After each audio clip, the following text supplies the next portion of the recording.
Alright, I got a confession to make in this one, which may surprise some people. So, yeah. Anyways, here it goes.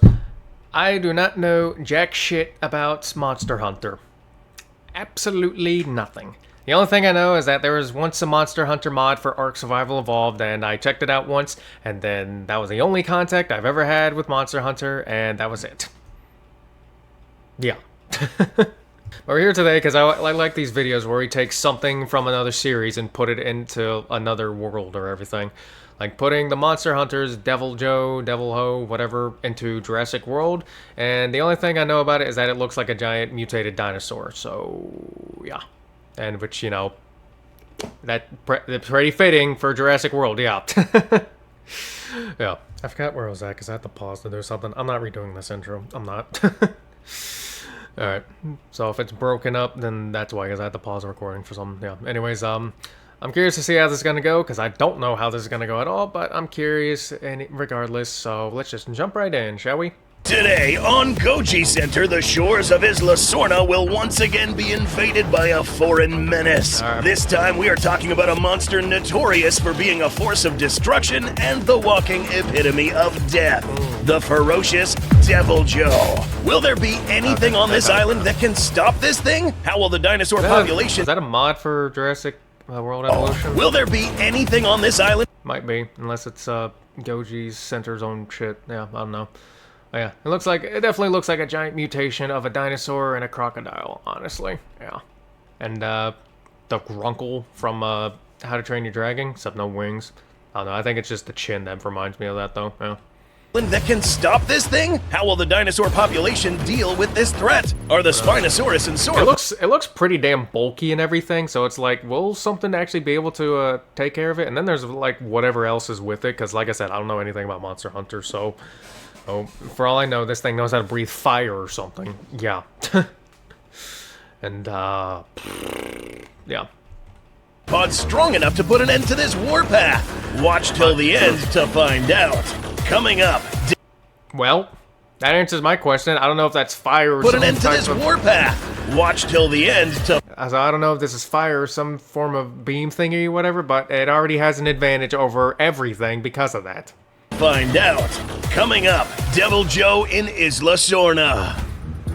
For the first time on Goji Center, a creature from the Monster Hunter franchise will make its appearance. A lot of the monsters in this universe are actually quite strong, and will pose a serious threat if they step into other franchises with similar-sized creatures. Some notable monsters include Rathalos, Tigrex, Rajang, and Diablos, just to name very few. Today, we'll be using a monster that is considered one of the hardest fights in Monster Hunter, sending players straight to their therapist after encountering one in-game after many futile attempts to kill this thing.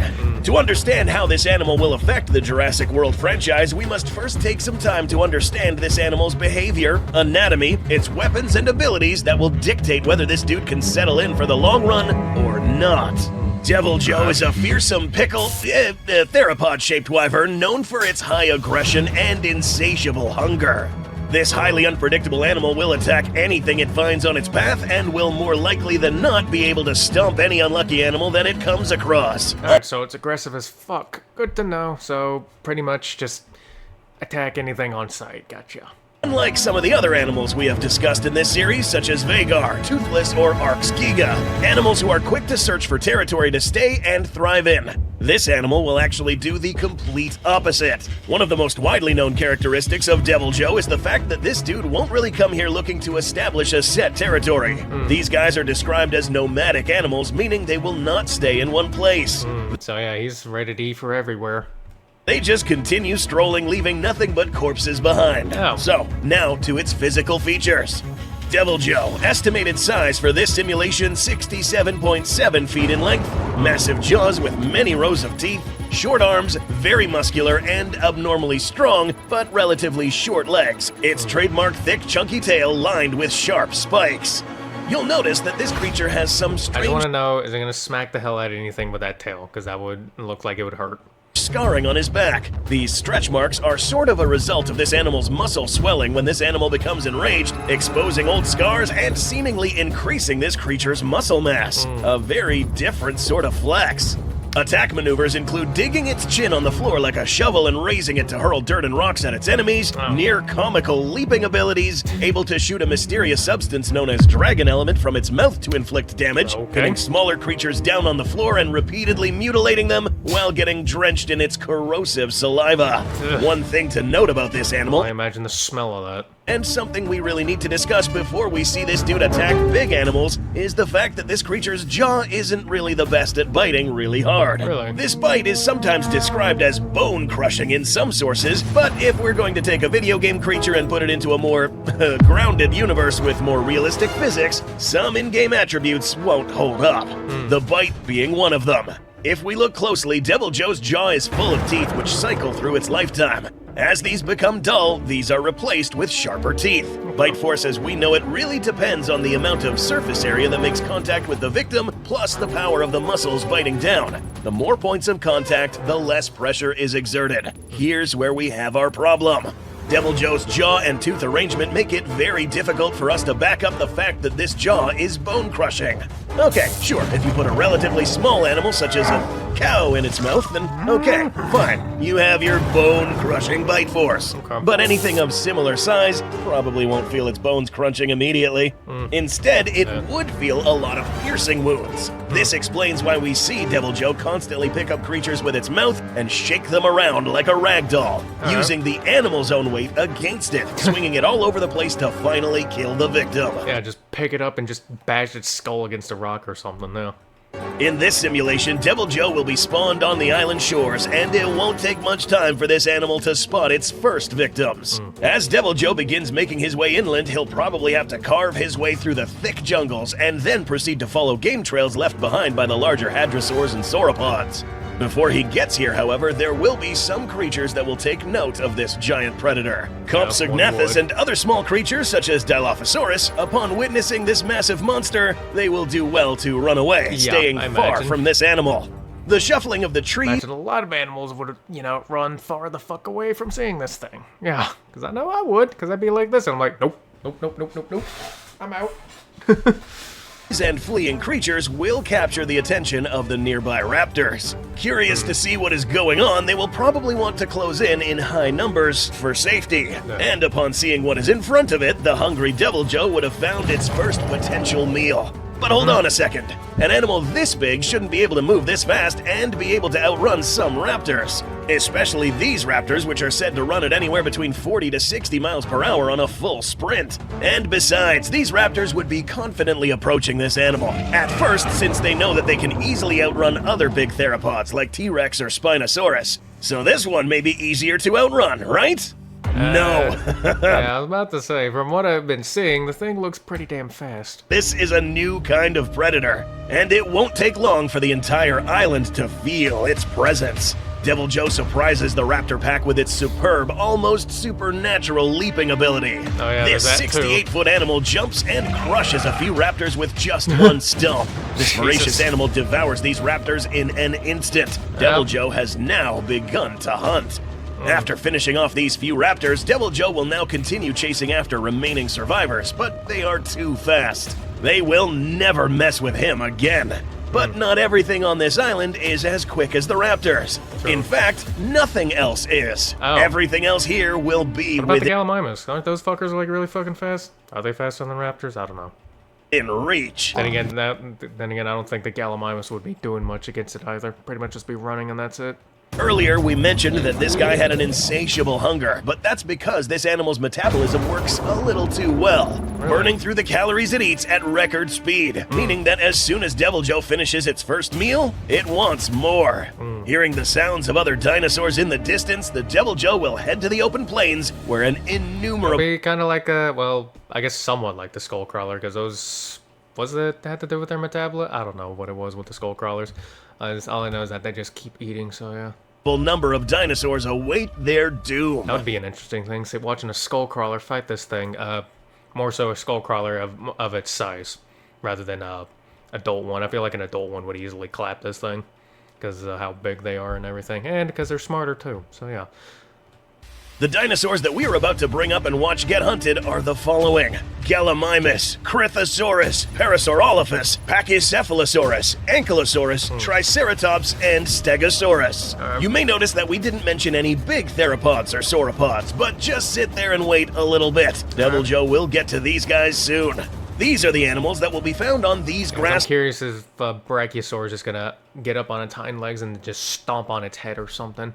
It could happen, but who knows? Lands, dusty plains, or on the bordering forests. Scattered amongst almost every corner of this especially large island, Deviljho will begin to find these animals and begin the hunt. Instinctively, this animal is almost wired to kill anything on sight. Unlike the Indominus Rex, however, Deviljho will eventually perform a cleanup operation, killing the animals who fail to run away the fastest, killing them all while eating them.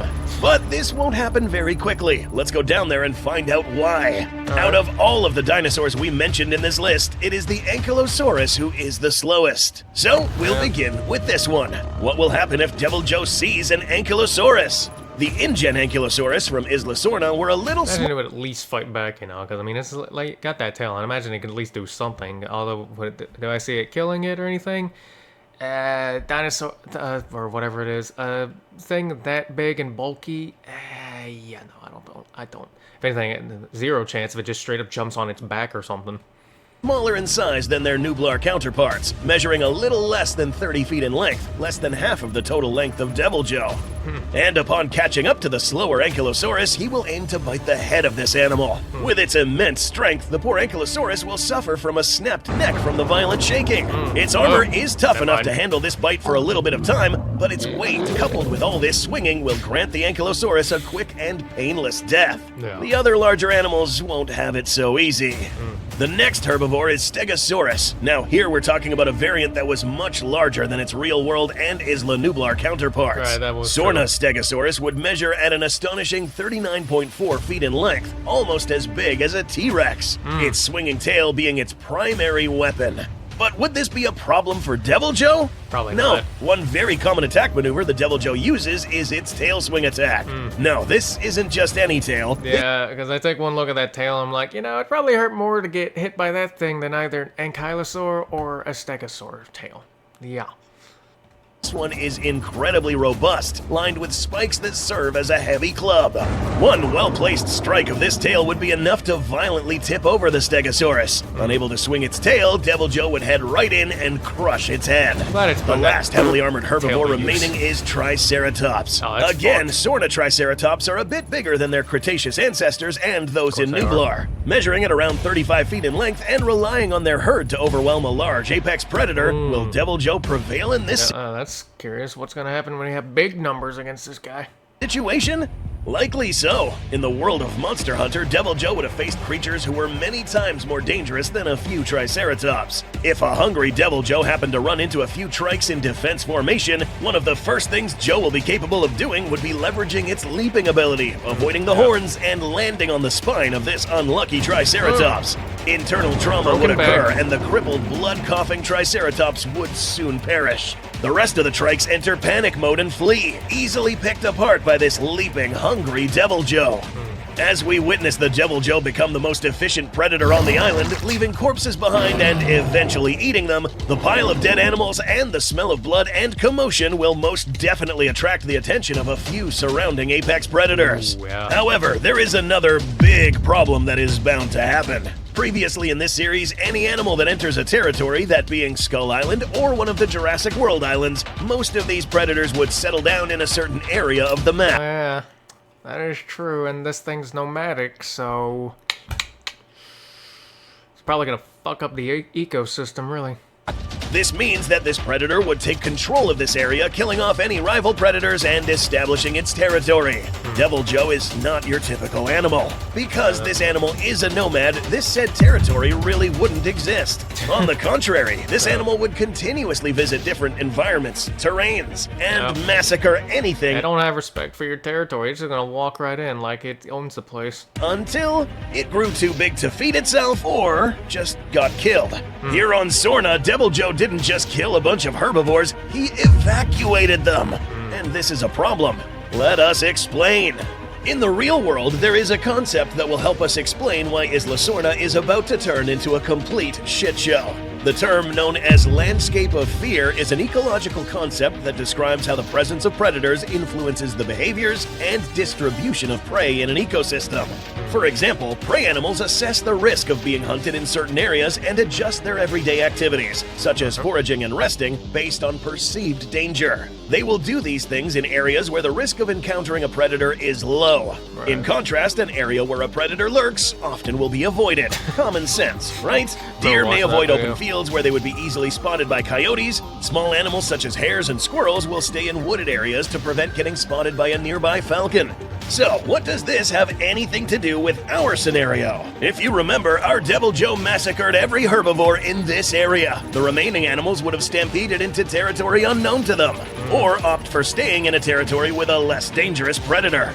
These existing animals who are currently living there would then enter into conflict with their new neighbors. Resources would run low or be highly contested, and then there's the matter of the big predators lurking around. That being the T-Rexes that are spread around the island, and the Spinosaurus. The real problem here is that literally every herbivore will constantly be chased left and right. Deviljho will certainly not stay in one territory. Instead, he'll continue eating and eventually cause a localized extinction event if not stopped. In the present day, there have been a few recorded instances where just a single type of predator wiped out an entire species. In the 19th century, in one of the islands neighboring New Zealand, the Stevens Island wren, a flightless bird, was driven to extinction by a single lighthouse keeper's cat. Damn. This, amongst plenty of other examples like the brown tree snake wiping out several bird species in Guam, or Arctic foxes wiping out ground-nesting seabirds, all instances of localized extinction events in isolated ecosystems.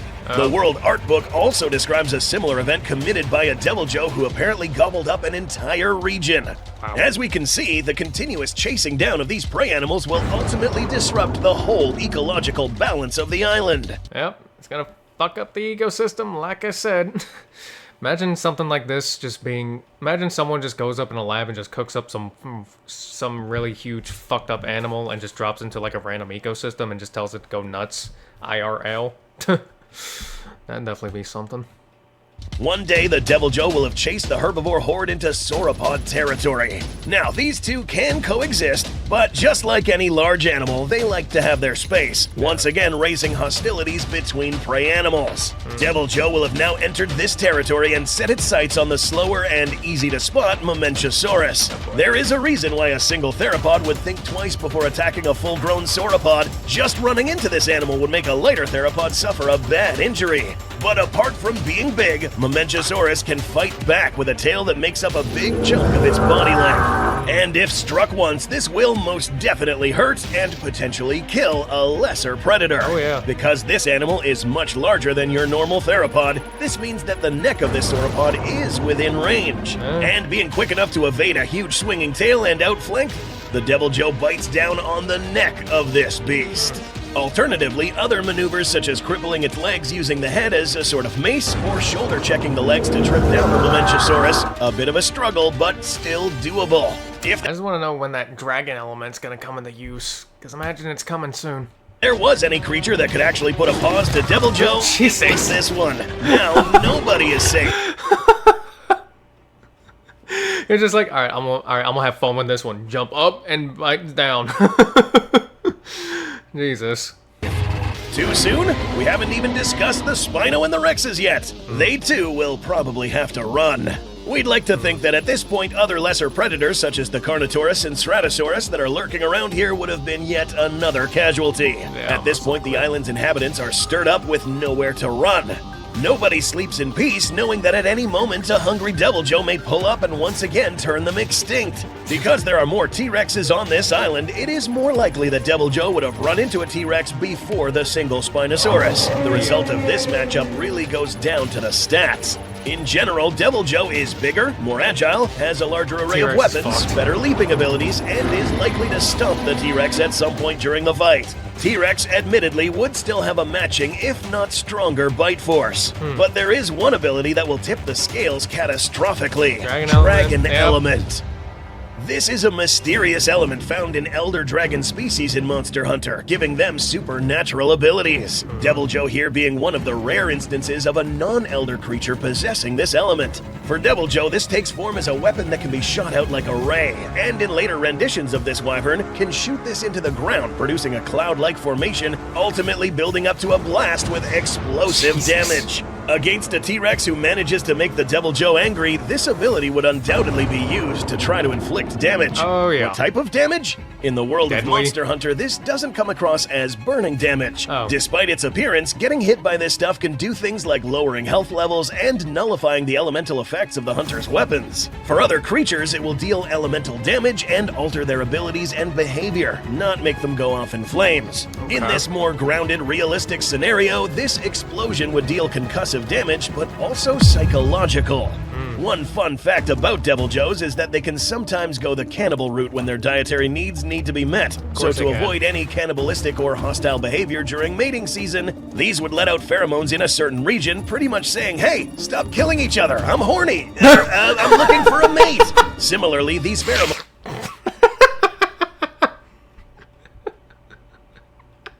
Hey, stop killing each other. I need to fuck something. But there's nothing. What happens if there's nothing left? Christ. Pheromones in the form of dragon element would be dealing with some psychological work in the T-Rex's brain, causing it to not think straight, instigating confusion, and ultimately greatly affecting its combat acumen. And most since likely. these things have the best olfactory organs on this island, they would probably be affected greatly. If you're still Probably, yeah. lost, know that pheromones are like scent particles released by certain animals to communicate. Your dog does this all the time. Things like, "Hey, this is my territory," or "Who wants to breed?" Or in some cases, releasing alarm pheromones warning other animals to watch out and increasing their stress and fear. Deviljho's cocktail mix of chemicals may have the same effect here. After being bested physically There and goes. psychologically, T-Rex would likely end up being Joe's lunch. Yep. There's another animal who picked up on this, one who also boy. is known for hunting T-Rexes. Being an animal who is attracted to the scent of the rival apex predator's urine and more than happy to pick a fight, the Spino here will soon find out that this fight may be one he may have to run away from, Oh, yeah. depending on when the Deviljho don't- arrived in I think the Spino's turning into lunch with this thing. Sorna. If this happened during the events of Jurassic Park 3, then Deviljho will likely have zero problems facing an angry theropod with a weaker bite than the T-Rex. A full-grown T-Rex and a Spinosaurus in this universe are relatively similar in terms of mass and would be equally dealt with a stomp or heavy tail swipe. If the Spino turns out more difficult, the swelled up and angry Deviljho would resort to using its dragon element blasts, or using its own head as a mace to try to knock out the Spino. With a plethora of battle maneuvers, and the Spino being too short and not strong enough to lock in a neck snap maneuver, the Deviljho snatches the title of Apex Predator in Sorna from the Spino. Oh, yeah. But does this mean that this creature has a clear road ahead to cause a true extinction event? Well, remember that there is the matter of running speed. During the many days, even weeks of Deviljho massacring all the dinosaurs, the numbers of these creatures begin declining. These creatures are too stressed to breed or eat, and consequently, these now malnourished animals get fatigued faster and become easier to kill, rendering the Hadrosaur, Ceratopsian, Stegosaurid, and Sauropod population down to just a couple, if not zero. And when that day comes, Deviljho's in trouble. From this day on, Starvation. chasing after the smaller, more nimble Gallimimus and Pachycephalosaurus will be more trouble than it's worth. Except this time, Deviljho has no choice. He must continue chasing down food, and as each animal goes down its So he'll basically just kill everything until there's nothing left, and then he'll starve. Yeah. belly, the chances of this animal surviving another day diminish. At this point, the only animals Yeah. alive would be Yeah, that is if he was able to get enough onto him, because he might starve while leaving some little animals left, and yikes.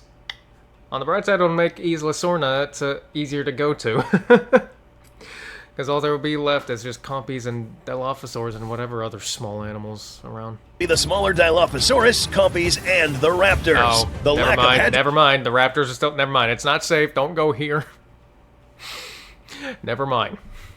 Hadrosaurs and other available prey animals force these velociraptors to start hunting the predators the next tier down. Deviljho? Unfortunately for this wyvern, the food is now too scarce. Each compy, dilo, or gallimimus is too hard to find. The pterosaurs flying above are practically unreachable. Yep. Eventually, after a couple of days without eating, an animal like this would take its last breath and ironically cause its own extinction. Yep. In this case, both variants of Velociraptor are the new apex predators in the island. Being smaller and faster than Deviljho were the only reason why they evaded death. The aftermath of the advent of Deviljho is nothing but death and the annihilation of entire species, a disrupted food chain, and a new way of life for the surviving species. Yep. That's crazy. Really did just drop a ecosystem destroying animal on there today, huh? Or at least not entirely, but I can only imagine how the ecosystem would go with raptors being the apex predators and there pretty much only being compies and dilophosaurs left next. Well, pterosaurs too, you'd have those as well. So, yeah, but Christ though, man. Alright, if you enjoyed the video, then check out the original one, which will be linked in the description below. Don't forget to like, comment, subscribe. Have a good day, and I'll see you in the next one. Goodbye. I swear my model's shorter on this one. Did I mess it up?